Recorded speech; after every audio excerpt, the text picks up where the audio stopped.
uma rebelião contra Davi, chamando os israelitas, como Jeroboão fez mais tarde, 1 Reis 12:16, para retomarem a sua antiga independência tribal. Drive and Notes, página 340. A identidade de Seba é incerta, mas de acordo com Hetzberg, página 371, o nome do seu pai, Bicri, mencionado não menos do que 8 vezes, talvez esteja associado ao do ancestral de Saul, Becorat, 1 Samuel 9:1. Israel aceitou o desafio, Judá manteve-se fiel, eles permaneceram com seu rei e o acompanharam desde o Jordão até Jerusalém, versículo 2. De volta à sua cidade, a primeira preocupação de Davi foi com as concubinas que ele deixara para trás e que tinham sido cobiçadas por Absalão. Ele providenciou uma casa segura para elas, mas não teve relações sexuais com elas. Assim como Tamar, passariam o restante dos seus dias vivendo como viúvas até a morte. Ele agora ordenou a Amasa que mobilizasse os homens de Judá em 3 dias e assumissem pessoalmente o comando. Foi o que Amasa fez, mas não no tempo determinado, dando assim vantagem a Seba. Davi o enviou para tentar recuperar o tempo perdido. Joabe e Abisai seguiram com os queretitas e os peletitas, grupos de mercenários, talvez filisteus, e todos os guerreiros. Versículo 7. Os partidos se encontraram em Gibeão, junto à grande rocha, provavelmente um altar. McCain, página 278. Ele também cita 1 Samuel 6:18. Drive and Notes, página 343. Sugere apareceu no lugar de encontrou-se com eles, indicando que o encontro não foi planejado, mas acidental. Joabe, no entanto, estava evidentemente carregando armas secretas, como Eude, Juízes 3, comenta Herzberg, página 372, e assassinou o seu irmão, que não desconfiava de nada. A perseguição a Seba continuou. Então Joabe e Abisai, seu irmão, perseguiram Seba, filho de Bicri. A partir desse ponto, em virtude da força de seu caráter e de sua experiência, Joabe se torna o verdadeiro líder da expedição. Os seguidores de Davi parecem ter hesitado acerca da sua lealdade imediata, mas depois da remoção do cadáver de Amasa do cenário público, seguiram Joabe. Entremente, Seba atravessou todas as tribos de Israel e chegou até Abel-Bet-Maaca, e todos os bicritas se reuniram para segui-lo. Abel-Bet-Maaca foi identificada com um local ao norte de Azor, a cerca de 8 quilômetros a oeste de Dan. As tropas de Joabe o cercaram ali e construíram uma rampa contra a sua muralha. O cerco foi interrompido quando uma mulher sábia, versículo 16, interveio entrando em acordo com Joabe, o qual aceitou poupar a cidade em troca da promessa de que a cabeça de Seba seria jogada do alto da muralha. Versículo 21. O acordo foi honrado, o cerco interrompido e a rebelião acabou. A história do reinado de Davi está praticamente contada.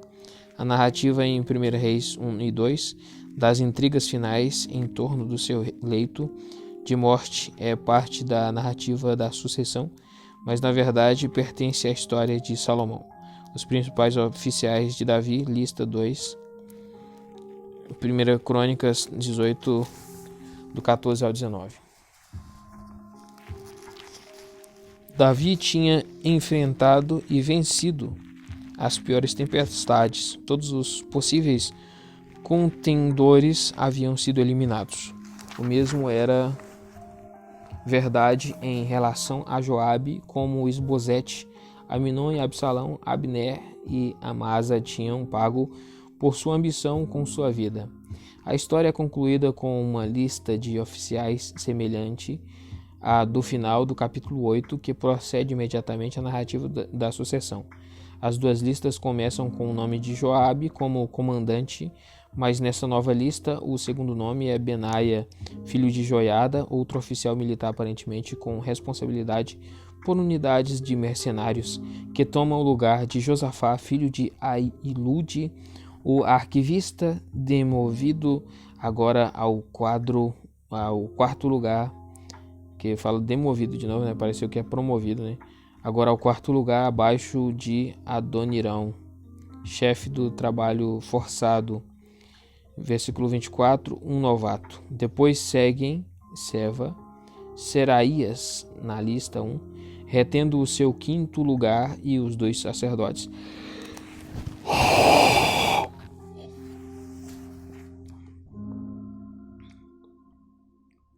Segundo o terceiro em 2 Samuel 8, mais sexto e sétimo aqui na lista 1, eles são Zadok, filho de Aitube, e Aimeleque, filho de Abiatar. Na lista 2, Zadok e Abiatar.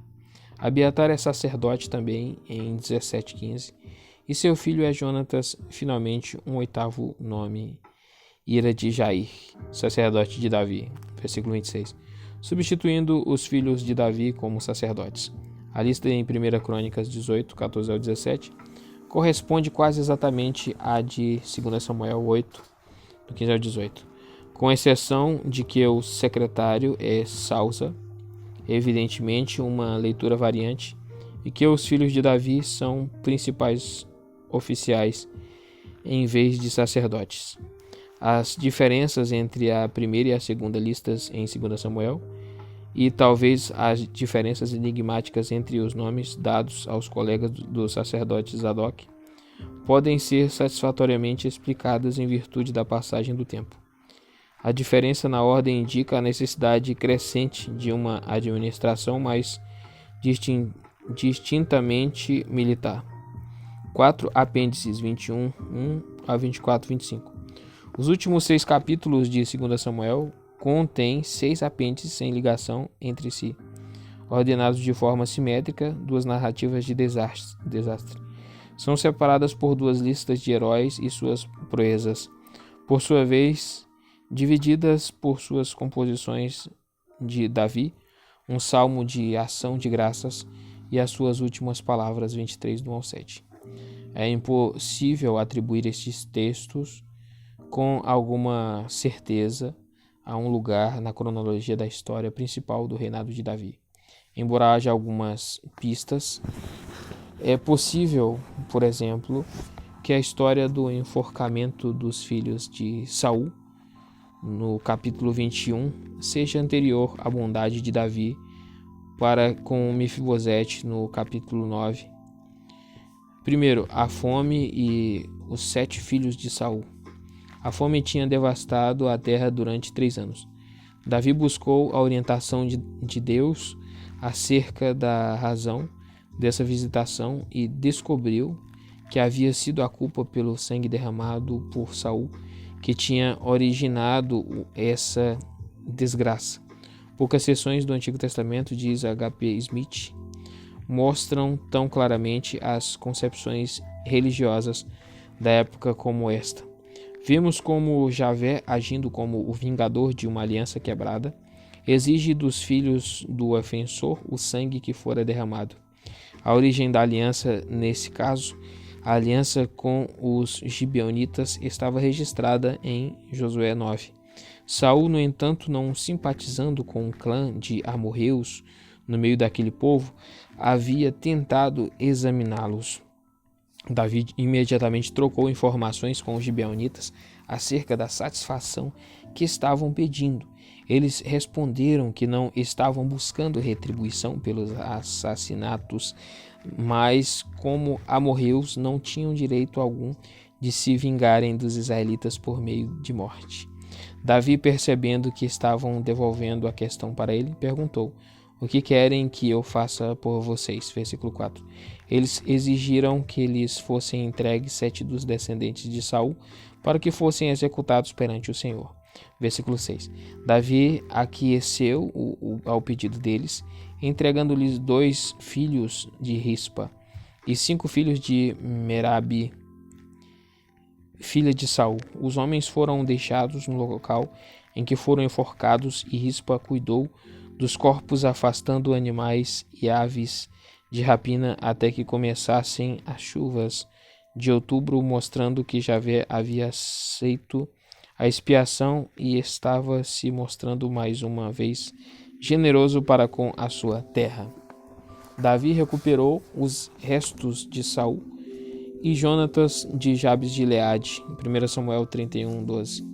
Os ossos de todos foram enterrados no túmulo de Quis, pai de Saul, em Zela, na terra de Benjamim. Versículo 14, o local Zela é desconhecido.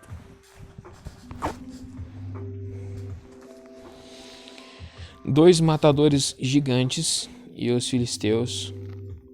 Segue então uma seleção de incidentes escolhidos para ilustrar o heroísmo de indivíduos nas guerras contra os filisteus. 4 episódios são registrados e introduzidos pelas palavras: Davi se cansou muito. Mal Klein, página 304, seguindo o Driver, considera essa locução uma forma corrompida de um nome filisteu. Hetzberg, página 368. No entanto, diz: o cansaço de Davi é apresentado como a ocasião para que um guerreiro inimigo forte o mate. O texto paralelo em 1 Crônicas 20, do 4 a 8,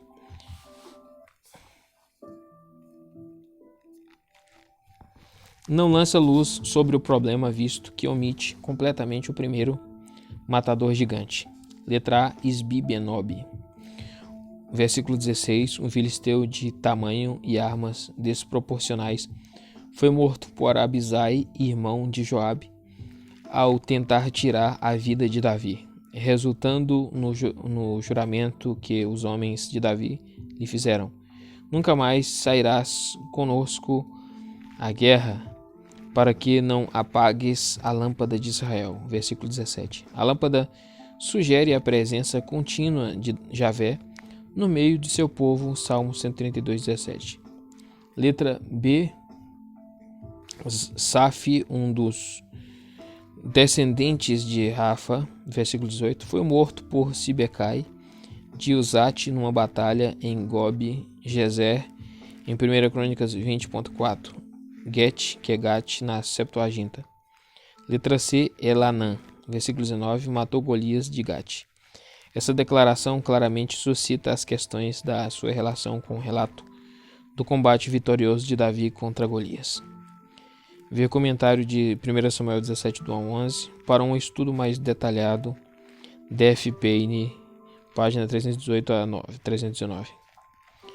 Letra D, um gigante anônimo de grande estatura e que tinha a curiosa característica de um dedo extra em cada mão e cada pé, perdeu a sua vida nas mãos de Jonatas, filho de Simeia, irmão de Davi.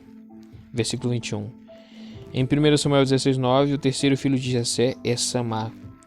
O versículo 22 resume a sessão: 4 gigantes de Gate foram mortos por Davi e seus soldados. O Salmo de gratidão de Davi, 22:1 a 51, e Salmos 18:1 a 50. Esse cântico vitorioso, um transbordamento repentino do coração. C.S. Lewis, registrado no capítulo 22, é, com exceção de pequenos detalhes, idêntico ao Salmo 18, descrito no Saltério para o mestre da música de Davi, servo do Senhor. Ele cantou as palavras deste cântico ao Senhor quando este o livrou das mãos de todos os seus inimigos e das mãos de Saul.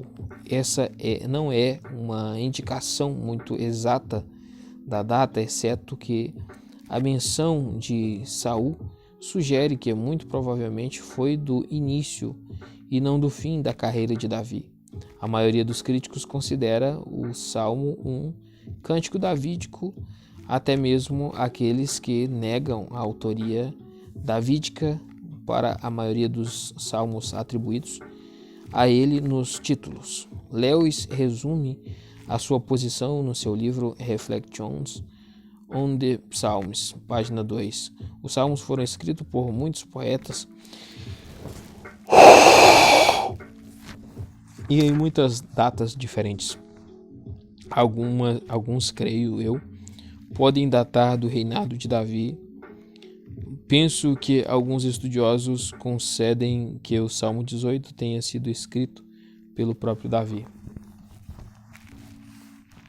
O cântico refere-se ao passado e ao futuro, a vitórias que Deus já deu ao seu povo e a vitórias ainda por vir. Para observações detalhadas sobre o texto, ver o comentário de Salmo 18. 4. As últimas palavras de Davi, 23, do 1 ao 7. As últimas palavras de Davi seguem o Salmo real, assim como a bênção de Moisés. Segue o cântico de Moisés e os textos foram evidentemente assim conjugados de propósito. Hetzberg, página 389. Ao contrário da redação no capítulo 22, esse breve poema não tem texto correspondente no saltério, nem há paralelo em crônicas. Os versículos introdutórios lembram mais a profecia de Balaão, Números 24, 3. Disso, Malklein, página 312, conclui que precisamos ver nele um estilo tradicional de proclamação. Versículo 1. Davi é descrito não somente como filho de Jessé, mas também como o homem que foi exaltado, lembrando a sua coroação, o ungido pelo Deus de Jacó e o cantor dos cânticos de Israel, ungido e capacitado por Javé. O último desses títulos é controvertido. O amado cantor de Israel, NVI, nota de rodapé, ou o amado dos cânticos de Israel, RSV, MG, é proposto como uma versão mais correta, sugerindo que Davi era o tema e não o autor dos cânticos. SR Driver, notes, página 357, diz: o doce salmista de Israel sugere, de forma exagerada, o Davi não histórico dos livros de crônicas e dos títulos dos salmos, o mais atualizado, Hetzberg, página 401. Por outro lado, diz que doce cantor é mais provável. Versículos 2 a 4. Davi agora fala de Javé, por cujo espírito ele fala. Javé é o Deus de Israel, que falou a rocha de Israel. Um título muito usado no Antigo Testamento, Salmos 28, 1, e etc. O oráculo do próprio Javé começa no versículo 3b, com um elogio ao regente que governa os seus súditos de forma justa no temor de Deus, sobre o qual as bênçãos de Deus repousam como a luz da manhã ao nascer do sol, numa manhã sem nuvens, como a claridade depois da chuva que faz crescer as plantas da terra. Salmo 72, 6. Versículo 5. A bênção de Deus conferiu a Davi. A sua casa é tal que ele fez com ele uma aliança eterna, prometendo-lhe uma dinastia permanente. Versículo 6 a 7. Essa perspectiva tão ampla é contrastada com a perspectiva dos perversos, e a eles não pertence a porção da relva que brota da terra, mas dos espinhos, que indicam a natureza amaldiçoada pela queda. Gênesis 3:18. Quinto, os grandes guerreiros de Davi. Segue então o registro de um tipo de ordem de cavalaria. Essa ordem tinha duas classes, e dos 3 e a dos 30. 30 é o número arredondado e não necessariamente uma indicação matemática. O versículo 39 diz: ao todo 37, embora pareça que os 30 eram preenchidos de tempos em tempos, como quando um homem era morto. EG Azael, entre parênteses, EG Azael. Ou outro era empregado em outro lugar, como Benaia. O cronista coloca a sua lista quase idêntica no capítulo 11 do seu primeiro livro, imediatamente após a unção de Davi em Hebrom como rei sobre Israel e a sua captura de Sião. Versículos 8 a 12. Os 3 são citados como letra A, Jabezão, Taqumonita, versículo 8. Letra B, Eleazar, filho de Auita, Dodô, versículo 9 e 10. Letra C, Samá, filho de Ager, de Arar. A NVI opta por Jabezão no texto e sugere o possível Josebe Barsebete na nota de rodapé. Taquimonita, possível variante de Aquimonita, pode indicar a sua descendência da família de Aquimoni, 1 Crônicas 27, 32.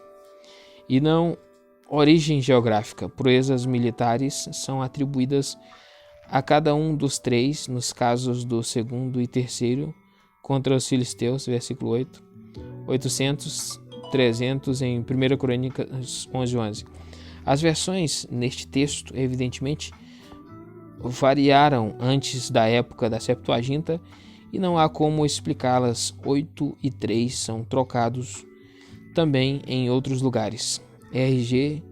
Girdlestone, Deuterographs, página 72. Versículo 11, lentilha cevada em 1 Crônicas 11, 13. Versículo 13 a 23. Antes de alistar oficialmente os 30, as proezas dos três indivíduos, entre eles Absai, Benaia e um anônimo, são destacadas. Os três juntos ouviram o desejo de Davi durante a pressão da campanha contra Adulão. Quem me dera me trouxesse água da cisterna da porta de Belém. E puseram a vida em risco para satisfazer o desejo dele.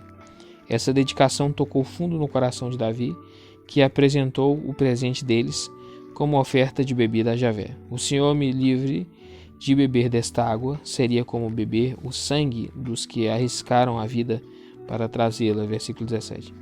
Abisai era o chefe dos 30. Benaia, filho de Joiada, versículo 20 ao 23, de Cabzeel, na fronteira entre Judá e Edom, matou 2 dos melhores guerreiros de Moabe. Os feitos de Benaia incluem ainda a morte de um leão em um buraco num dia de neve, versículo 20, e a derrota de um egípcio num combate homem a homem, versículo 21. Esses feitos o colocaram no primeiro escalão dos 30. Davi lhe deu o comando, versículo 23, os queretitas e peletitas de 8 a 18. Versículo 24 a 39. Esses versículos enumeram os 30. Poucos dos nomes aqui apresentados são citados em outros lugares do Antigo Testamento. O primeiro é Azael, versículo 24, morto por Abner durante a guerra com Esbozete, ver comentário de 2:12, 3:1, o que sugere que os 30 devem ter existido já bem no início do reinado de Davi. 1 Crônicas 11, 42 e 47 acrescenta mais alguns nomes. Número 6, o recenseamento de Davi e o local para o templo, capítulo 24, do 1 ao 25, e 1 Crônicas 21, do 1 ao 22. O último apêndice chama a atenção para o local em que o templo seria construído. Por meio da teofania aqui registrada, a eira do Jebuseu Araúna recebeu uma consagração que fez dela terreno sagrado, não somente para o judaísmo e cristianismo, mas também para o islamismo. A R.S. Kennedy, página 313. A história começa assim: mais uma vez irou-se o Senhor contra Israel e incitou Davi contra o povo, levando-o a fazer um censo de Israel e de Judá. Mais uma vez, pode sugerir que a história é a continuação de 21, 1 a 14.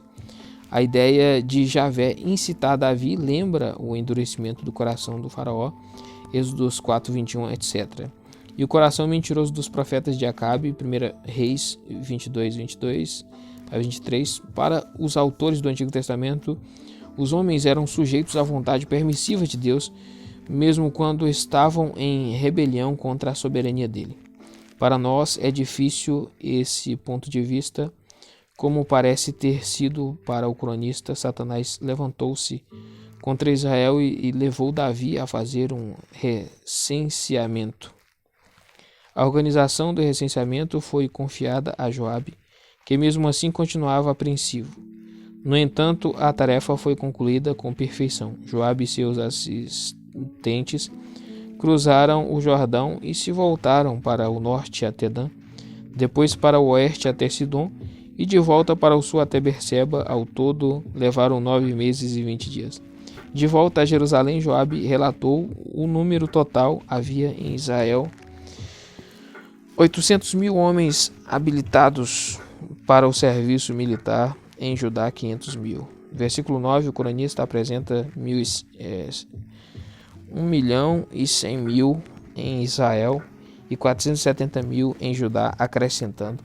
Mas Joabe não inclui as tribos de Levi e de Benjamim na contagem, pois a ordem do rei lhe parecerá absurda. 1 Crônicas 21:5. A essa altura, Davi também tinha as suas suspeitas. Pequei gravemente com o que fiz. Agora, Senhor, eu imploro que perdoes o pecado do teu servo, porque cometi uma grande loucura. Javé respondeu à oração de Davi ao lhe enviar o profeta Gade, o vidente de Davi, com 3 opções de castigo, das quais deveria escolher uma: 3 anos de fome na terra, derrota diante dos seus inimigos durante 3 anos. 3 dias de pragas na terra. Davi escolheu a terceira. Prefiro cair nas mãos do Senhor, pois grande é a sua misericórdia, a cair nas mãos dos homens. O castigo veio, nada menos do que 70.000 homens morreram na terra. Mas quando o anjo da aflição se aproximou de Jerusalém, o Senhor arrependeu-se de trazer essa catástrofe e disse ao anjo destruidor: pare, já basta. Temos aqui a designação exata do lugar em que cessou a praga aérea de Araúna, o Jebuseu. Gade fez mais uma visita a Davi com instruções para erigir um altar no local. Ele fez a negociação necessária com Araúna para a aquisição do lugar, com barganhas que lembram a negociação de Abraão com Efron em Gênesis 23, 10-16. O vendedor ofereceu a terra como um presente, mas Davi insistiu em pagar um preço justo. Ele não iria sacrificar ao Senhor o que não lhe tivesse custado nada. 50 peças de prata foram pagas pela eira e os bois para o sacrifício. Assim, a história religiosa de 1 e 2 Samuel, que começou com a profanação do culto pelos filhos apóstatas de Eli, termina com a construção do altar que prefigurou o próprio templo. Então o Senhor aceitou as súplicas em favor da terra e terminou a praga que destruía Israel. Aí vem a bibliografia e terminou então o 2 Samuel.